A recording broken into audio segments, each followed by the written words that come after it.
Welcome to the Free Spirit Woman podcast. I'm Rechelle, your host and intuitive truth teller and doTERRA leader in the Free Spirit Oil tribe.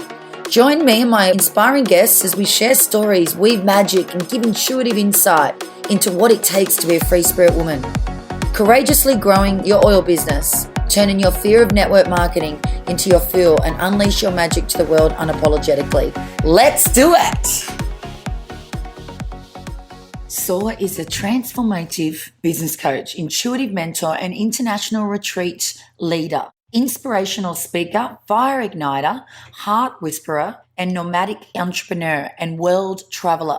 As the creator of the Intuitive Soul and Business Mapping and holder of worldwide Radiant Women's Circle Intensives, Sora blends formal education and real-world experience with mystical transformation, ritualistic practices, inner reflection, and deepening community to help passionate entrepreneurs integrate feminine energy into their business so they can lead a life that is wild, calm, and free. Sora's unique approach brings her clients a resounding level of clarity around how they are being called upon to serve in the world, who their ideal customers are, and how to reach them. Ways to build a worldwide community that they can leverage for support and partnership. Uncovering their fears, stalling success, and developing rituals for how to work through those blocks. Practices for healing the whole self and not just their business. Learning how they can use magic every day for what they would like to create for themselves, and how to ask and receive exactly what their heart desires, and how to run a successful business from anywhere in the world. Sora, to me, has been one of the most inspirational sisters in my own personal life, and I've had the absolute pleasure of working with Sora. I had done circle training with Sora down in Melbourne in February this year, 2018, and I can tell you every part of my being was pulled outside of me. I've never, ever explored working with someone as magical as Sora, and she's such a real teacher. Like when you work with Sora, it just feels everything she says she does, and I can feel that heart that she has in really helping people and helping women to help themselves. I had the absolute pleasure and experience of working with her in circle for 5 days, and I can tell you, if this interview lights you up, I would highly recommend that you get down there to Melbourne. She's coming over from America this August 2018, and I believe that she's running both her Element Circle and her Ceremony Circles once again in August, and I can't recommend this woman enough. She has opened me up in more ways than one, and I believe I'll be traveling the world with her somehow. However that is, and if it just means online, well, that's what it is. But this woman, I'm calling her my sister. She is a beautiful woman, and my heart is full just even coming across her. I highly recommend this woman. So, yeah, that's Sora.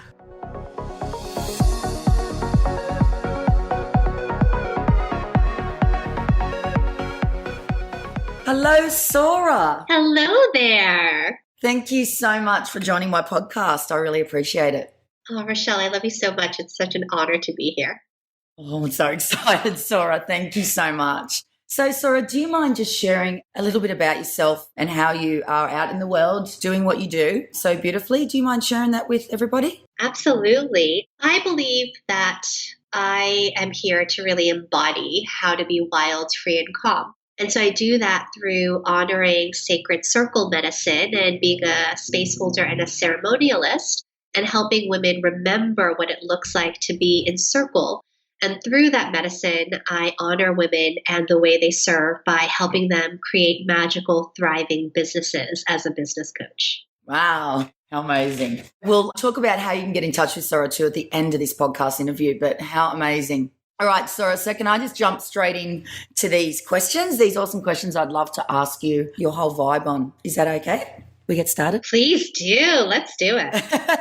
So, Sora, what is, and it doesn't have to be a free spirit woman, it could just be a free spirited person. What would a free spirit person or woman mean to you? Yeah, absolutely.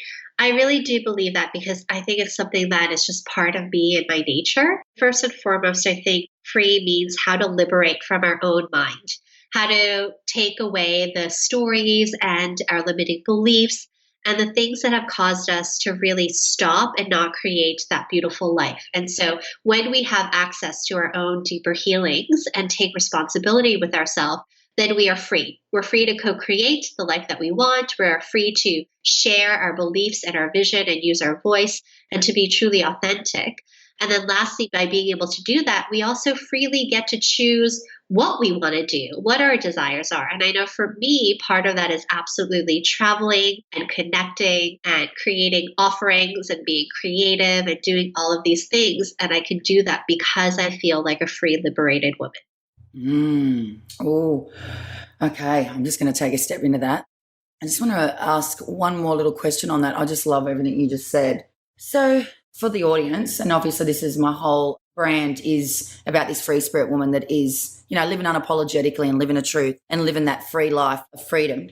Sora, do you mind sharing? I know that you're living an amazing life now. I'm not saying that you don't go through your personal challenges like us all, as we all do every day, but can you share maybe a part of what you had experienced where you knew that you weren't living this free spirit life? There was like that time when you knew what was going on, but then you had to break free from that.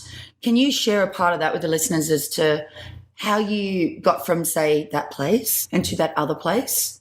Absolutely. Sure. I think growing up, for sure, I was part of a culture, being Korean American, where we were taught, and it was pretty ingrained in the way we were brought up, that we were supposed to not ruffle any feathers, do what we were asked, be respectful to our elders, and really be focused on creating a life that was better than what our parents had, because they spent their entire lives for the sake of their children.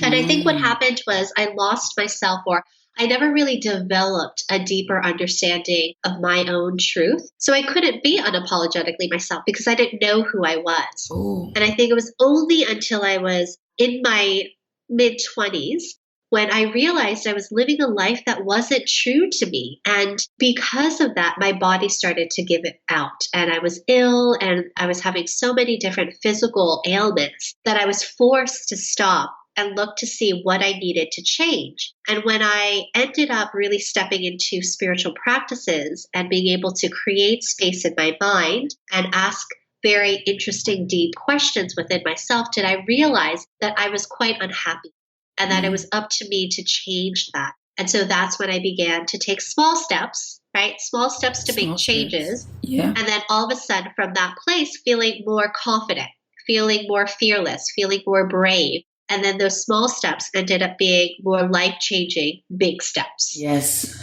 that is so true. And as you're saying that too, I know for myself personally, when I knew I wasn't living, and I still do go through my stuff like us all, but it is the small steps, because you just need to either take away those smaller things or the bigger things that ain't serving us. And as you said, take those smaller steps towards those things. And the physical element in the body, that is a big one too as well. When you said that, that is so true. Because a lot of people I hear saying, oh, how do you know?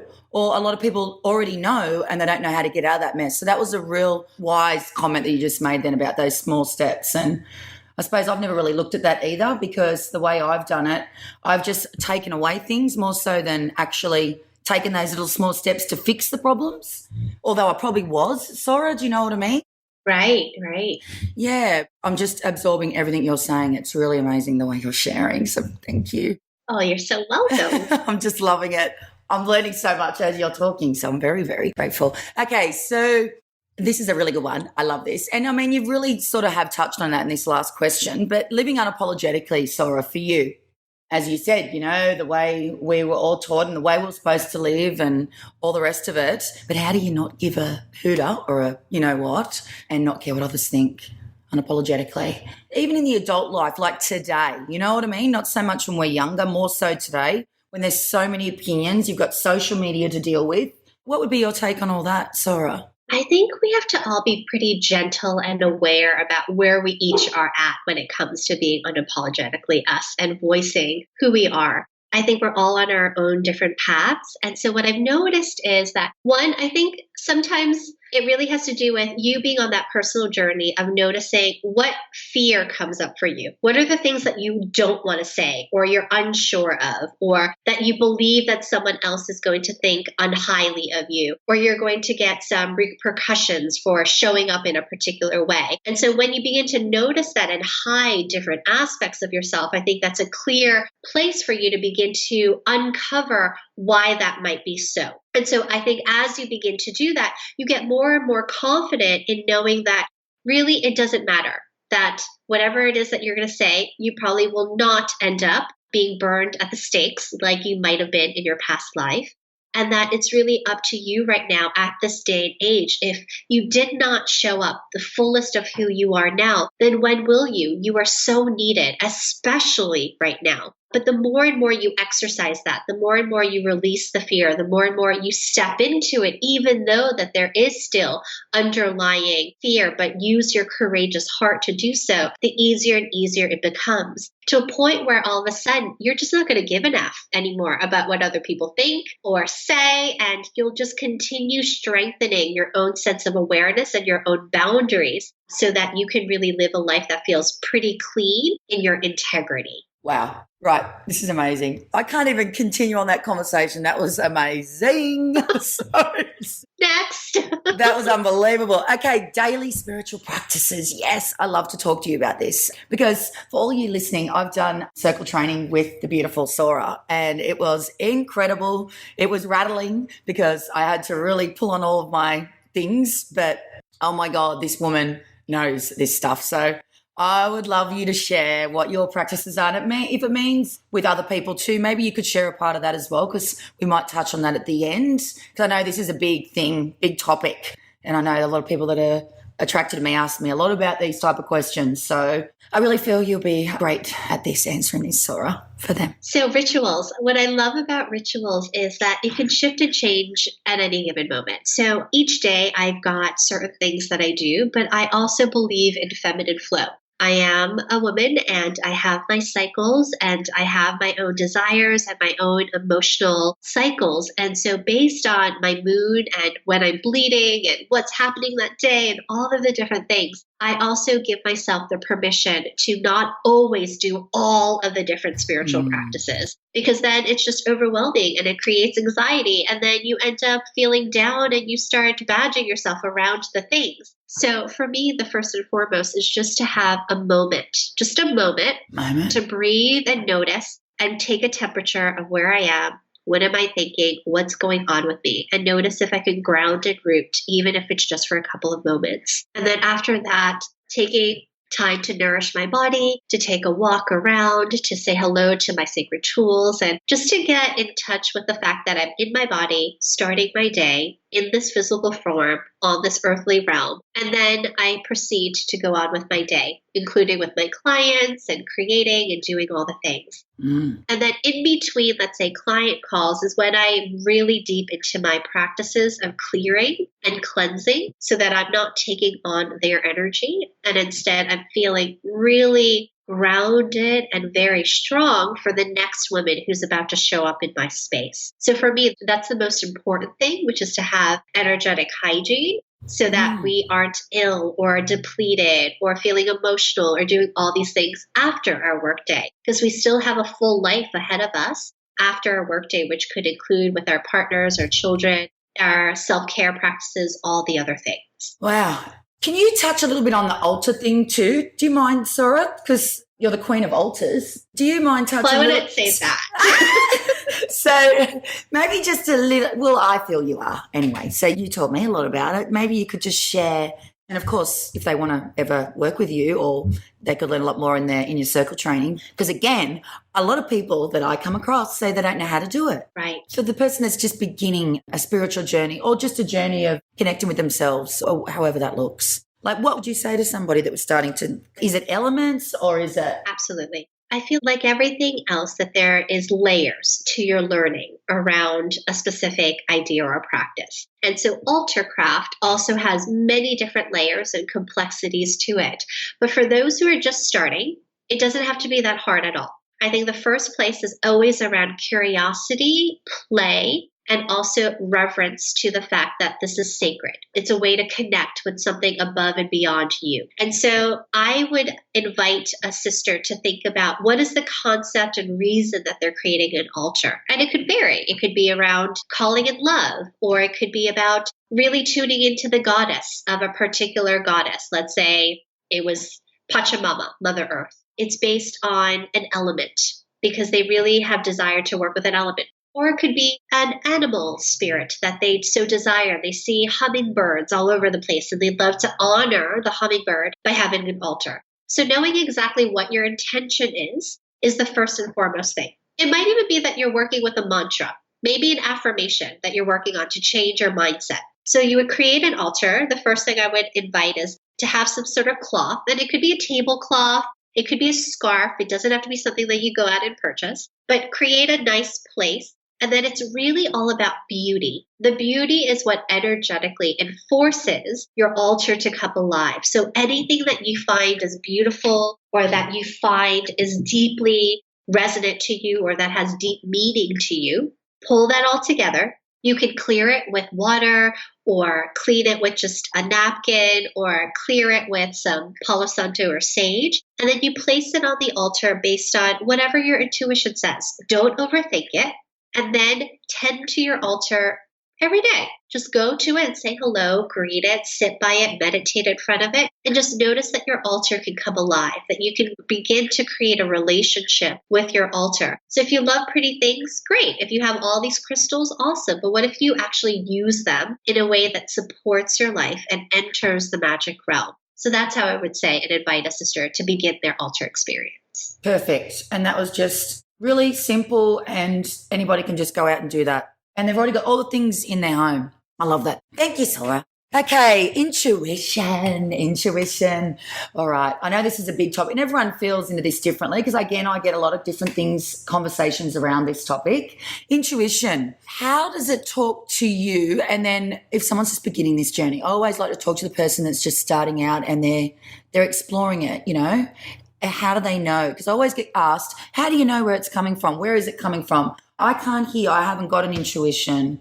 So if you could elaborate a little bit on that, maybe, Sora, instead of just intuition, what do you feel about that? Absolutely. I'll speak a little bit to the person who's exploring intuition. Okay. For those who might not fully comprehend or might be a little hesitant in even considering it. Yes. So it's hard to explain the feeling of connecting with your intuition. And we can go to a more spiritual aspect of what it can be. But here's what I would invite one to do, which is, again, to play with it. So what I mean by that is, what if you spent every day just 5 minutes at some point in your day to stop and say to yourself, and ask your intuition as if it was an energy, in front of you, like it was someone in front of you, and said, what would you have me do?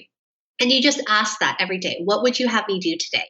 Where would you have me go? How would you help me serve? Or it could even be okay, I've got 3 choices of places to go. Where would you have me go for dinner?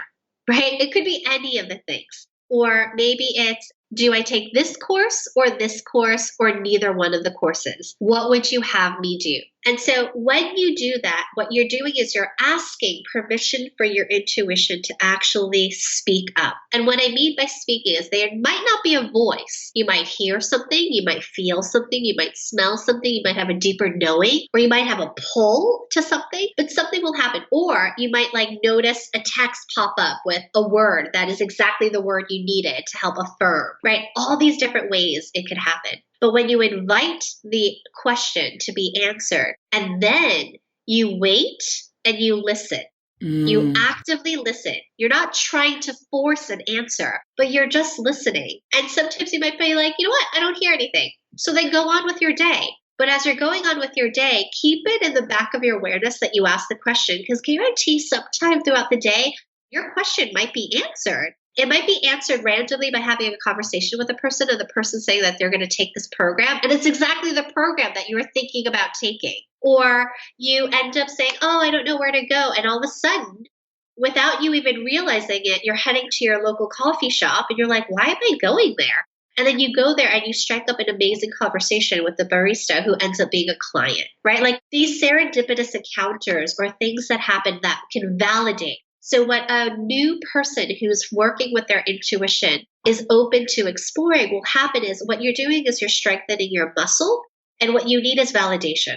And by having these validations from your headspace, you begin to trust that your body and this internal force within you actually has your back. And so I would say that's what you may want to do if you're first starting. Yes, I love it. I love it. I can't even come back at these answers, Sora. I'm trying. I can't come back at them. Anyway, you sort of answer my questions that I don't even ask. So trust in yourself, right? When you're going through a massive growth or a massive change within your life, right? So you're at that turning point, you know what's happening. Probably going to make it a little bit more practical. You know, the husband doesn't agree with the new choice you're making. The mother, the best friend, you probably don't even agree, but you know it's what you're meant to do, okay? Your intuition's telling you this is what you need to do. And so going through that major change in your life, and I know you've probably touched a lot on this in the previous questions, but maybe you might find something different with trusting yourself, even though they're saying no, this is not the right time. And you're saying, yes, it is.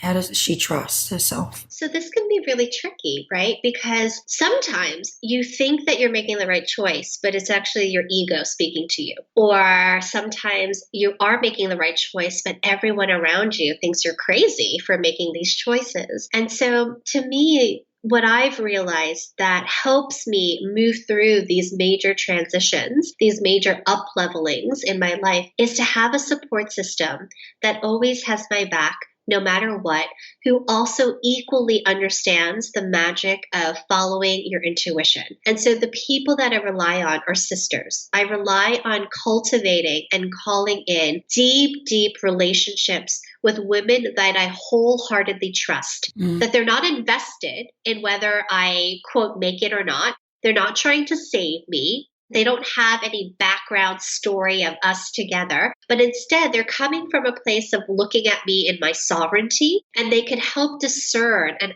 ask good, valuable questions and keep track of my cycles and noticing how I move through life to help support when I'm ready to make a big change. And so to lean on them for support instead of the naysayers, I think one helps. And two, having a support system like yourself, having a coach or a mentor or a guide who can really ground you into making the choices based on your own responsible ideas is going to be a valuable asset to help you really go to that next level, because they have the tools and the resources to support you. That's why they're there. So if you're making these big life changing things, I would definitely say have a community that has you, sisters who totally love you and also believe in you and in your sovereignty, and also having a coach or a mentor there with you along the process. That was brilliant. I know you're great at these sister connections and you've got lots of beautiful sisters out in the world, Sora. Where would you suggest that the girl that's either already, you know, she's had a lot of different broken relationships, friendships, family relationships, where would you tell her to begin the journey in finding those people that she can trust? Totally. Because I think there is a lot of women out there, I've never found that person. Where do you find these people? I know you don't go finding them, but where could they start to begin? One of the easiest things to do at first, might sound weird, is to scour wherever, Facebook, Instagram, like whatever it is for you, your own local community, and notice the women out there that you feel that you've made up a story that they've got this, that they are deeply in sisterhood, they've got great people around, that you actually might be really jealous of.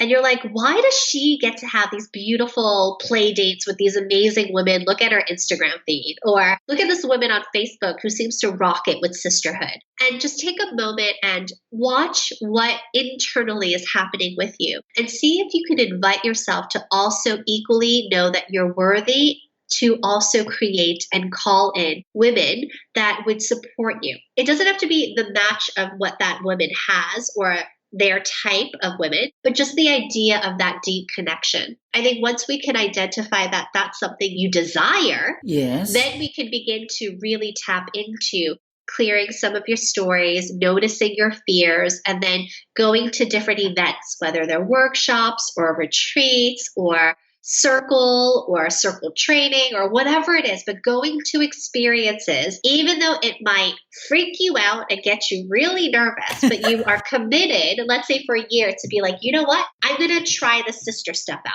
I don't know if I really believe it and it looks a little too like whatever, but I'm going to try it and go and see and notice. And as you begin to do that, you'll begin to notice what type of people you resonate with. And the more you get to know that, the more you'll trust in the deepening of relationship. And I find that when you can go to places where women are highly responsible, they're really deeply desiring connection, they're open-hearted, they're honest, that you'll begin to create relationships. Yes, that's exactly how it happens, doesn't it? I think you've got to explore too. You've got to try different things. I think people make their mind up on things before they even give it a go. And like you said, they've got to have that desire. But just, I always say, give things a go. How are you going to know unless you try it? You don't, you know? I love that. Again, all right, now I'm going to get a little bit off track with the two other questions because I've got one more question, then we're going to go into a little bit about you. I love how you always use the word desire. And I know being a coach like yourself, Sora, we commonly hear, how do I know my purpose? I love to always help people to navigate that, but of course they've got to do it themselves. And then you always use the word desire. What would you say to the lady that come to you, she's working with you and she says, I don't know my purpose, Sora. I'm 45 years of age and I've got no idea what my purpose is. I've never found that thing, Sora. Firstly, I would invite the woman to consider reflecting back on just her life, right? Because I think sometimes we see purpose as this one thing, and then this one thing becomes this unattainable goal. And so our purpose or our reasons can change depending on our age, around our experiences, around what we wanted at one point to what we decided we needed at another point. And so to realize the different celebrations of what a person has experienced in their life until that point is incredibly important, because all of those lessons, whether they were hardships and challenges or they were really celebratory moments, has defined who you are now. And who you are now is an incredible being. And so I think that helps realize that your purpose on this earth might possibly be, utmost and foremost, to understand yourself and to go down the path of being able to heal different aspects of you. And then maybe the second purpose is to be of love and compassion. And then ultimately, as you explore areas that you love and that you enjoy, right? Mm-hmm. Even if you don't know what you love, but you begin to explore, like you said, why not just try things out? Yes. Once you start trying things out, you're going to notice what lights you up, what you find that is fun, or you find some passion around, or it delights you. And as soon as you get curious about those things and you realize that there's an area that you find you really, really want to do, but you're a little afraid, there's got to be a little bit of a fear factor to it. Because that fear factor, what it does is it actually identifies that it's something that you are invested in. Mm. That if you weren't doing it, or if you didn't actually go forth with that, something in you would be missing. And so that fear could fuel you into noticing, oh my gosh, this means a lot to me. And once you figure that out, you're closer to understanding your purpose at this very moment. Oh, Sora, I've got to go back and listen to this so many times. Thank you so much. You're welcome. Your answers, I've got to work with you one-on-one. I've said it before, I'm going to say it again. I don't care if the listeners hear that. I've got to. You are so amazing. Seriously. They're probably listening going. And you are as well. Oh, you no. Are so full of life and passion. Oh, goodness me. I'm looking out my window at these trees and just mesmerised by your words, just everything you say. So thank you for all those beautiful answers. I know everyone's going to love you as much as I love the way you serve in the world. It's just incredible. Yep. There's lots of good, scrumptious, delicious things that I just want to write down, because I'm not going to be able to remember everything, because I was just in my element looking out this window going, oh, my God, this is amazing. And I keep saying it, but it's true. Or I wouldn't even have you on my podcast. I just love it. Anyway, a little bit about you now, Sora. First question is, what don't the world know about you, Sora? Something really cheeky or something really fun, or what don't they know about Sora? Sure. Actually, so my name Sora is Korean and its meaning is actually it's a conch. It's one of those big seashells that you can blow into. And what I love about it is recently my father gifted me a conch. It's really large and I've now learned how to play it. And so I'm really excited. It's on my altar as one of my sacred tools now. Wow. How amazing. So like a shell, like a big shell. Yes. Like the ones that you, as a kid, hold it up to your ear and listen to the... Exactly. Like that. Listen to the ocean waves. Yeah. That's incredible. Wow. Do you have a favorite essential oil, even whatever? Do you have like any... I do. I have so many actually, but currently I'm using Vetiver a lot so I can really drop into my dream space. So that's my favorite currently. And how do you use Vetiver?